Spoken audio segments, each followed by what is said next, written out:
তো বন্ধুরা, আমরা যারা অ্যান্ড্রয়েড মোবাইল ব্যবহার করে থাকি প্রত্যেকেই জানি যে এর মধ্যে একটা ব্রাউজার থাকে যার নাম হচ্ছে ক্রোম ব্রাউজার। আর ক্রোম ব্রাউজার দিয়ে বেশিরভাগ আমরা ব্রাউজিং করে থাকি। অনেক সময় কি হয়, ক্রোম ব্রাউজারে কিন্তু ডাউনলোড বা আপলোড স্পিড কিন্তু কমে যায় বা ক্রোম ব্রাউজারের স্পিড কিন্তু কমে যায়।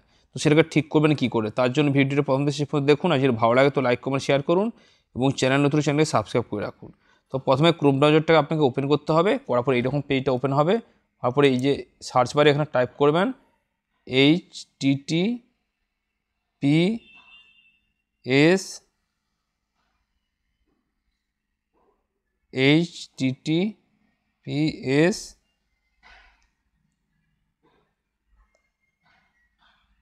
chrome chrome flags Chrome flag এবার টাইপ করবেন। সরি, ভুল হয়ে গেছে বন্ধুরা।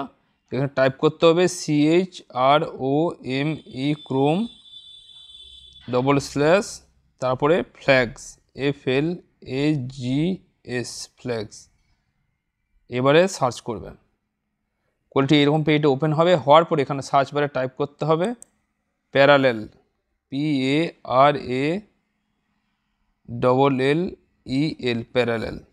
এই দেখতে পাচ্ছেন এখানে প্যারালেল ডাউনলোডই চলে এসছে। তো এখানে আপনার ডিসেবল করা থাকবে, এটাকে আপনি এনেবেল করে দেবেন।